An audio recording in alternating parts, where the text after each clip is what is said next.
Bismillahirrahmanirrahim. Alhamdulillahi bi ni'matihi tatimmus shalihat wa bil amali bi ta'atihi tatibul hayat wa tanzilul barakat. আলহামদুলিল্লাহ, আজকে আপনাদের প্রথম সবক। তো প্রথম দিনের দ্বিতীয় দিনের প্রথম সবক আমাদের কিতাবের নাম ছিল কি আল কাওয়াইদু ফিন নাহওয়ি ওয়াল ইরাব। আল কাওয়াইদু ফিন নাহওয়ি ওয়াল ইরাব। তো প্রত্যেক কিতাব শুরু করার আগে আমাদের 10টা বিষয় 10টা জিনিস জানতে হবে। ইন্না মুবাদি লিকুল্লি ফান্নিন আশার। ইন্না মুবাদি লিকুল্লি ফান্নিন আশার।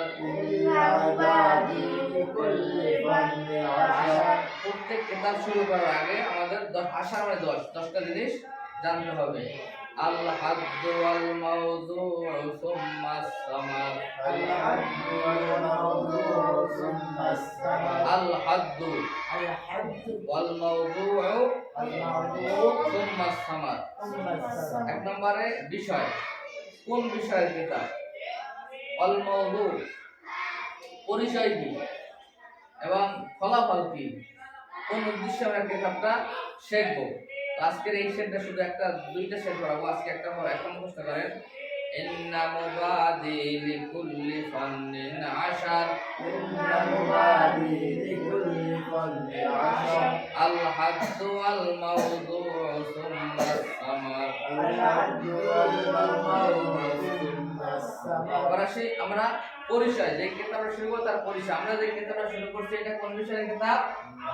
আন-নাহু। কোন বিষয়ের কিতাব? আন-নাহু। কোন বিষয়ের কিতাব? নাহু। এর অর্থ কি আমার প্রথম জানতে হবে যে আমরা যে বিষয়টা শুরু করব এর অর্থটা কি। এটার দুটো অর্থ আছে, একটা হচ্ছে লগাতান এবং আরেকটা হলো ইসতিলাহান। লগাতান মানে শাব্দিক অর্থ, লগাতান মানে কি শাব্দিক অর্থ। আরেকটা ইসতিলাহানের বাংলা কি? পারিভাষিক। জোরে বলেন, বাংলা কি? পারিভাষিক। একটা পারিভাষিক। তাহলে আর নাহুর শাব্দিক অর্থ লগাতান। নাহুর লগাতান অর্থাৎ শাব্দিক অর্থ হলো হুয়াল কসদ। কসদ, ইচ্ছা, কসদ। হ্যাঁ, কসদের কয়েকটা অর্থ আছে লগাতের ভিতরে, কয়েকটা অর্থ কসদ। 2 নম্বর শুধু আসার এইটুকু মুখস্থ করেন। আল্লাহ, যেহেতু আমরা প্রথম ছাত্র আপনাদের। আর লগাতান হুয়াল কসদ। ইসতিলাহান, আরেকটা হলো ইসতিলাহান পারিভাষিক অর্থ হলো হুয়া ইলমুন ইবহাসু ফিহি আন আহওয়ালি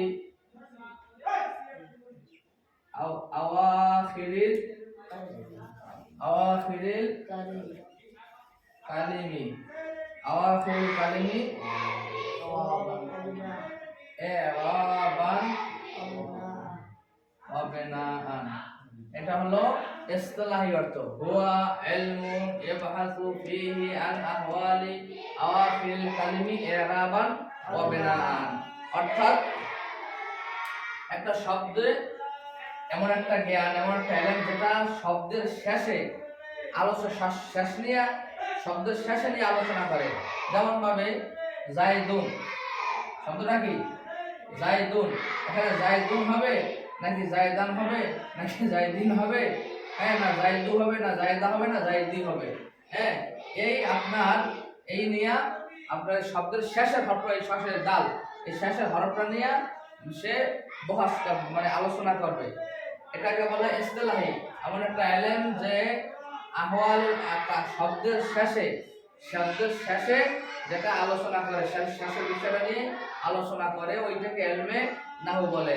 এবার আমি যে পড়াইলাম আল হাদ্দু ওয়াল মাওযু'উ সুম্মা সামার, এর বিষয় কি, এটার পরিচয় কি এবং কোন কারণে এটা শিখবো। তাহলে এই যে ইলমে নাহুটা শিখলে ফায়দা কি হবে আমাদের? ইলমে নাহু শিখলে কি ফায়দা হবে? সেটা ফায়দা হলো ফায়দাতুহু।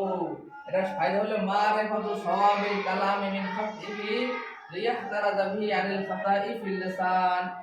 জবানকে ভুলের থেকে বাঁচাবার জন্য, সংক্ষেপে বাংলা বলতেছি, জবানকে ভুলের থেকে বাঁচাবার জন্য, জবান কথা বলাকে কথার ভুল থেকে বাঁচাবার জন্য। হ্যাঁ, এটা ফায়দা কি? ইলমে নাহউটা শিখলে কথার ভুল থেকে মানুষ বেঁচে থাকবে। এটা সংক্ষেপে বাংলা, যে কথার ভুল থেকে। এখন এইটা শিখবো, এইটা শিখলে, এইটা শেখার আপনার উদ্দেশ্যটা কি? কোন উদ্দেশ্যে ইলমে নাহউটা শিখবো? কোন উদ্দেশ্যে ইলমে নাহউ শিখবো? উদ্দেশ্যটা কি? আল ইস্তিআনাতু, আল উদ্দেশ্য হলো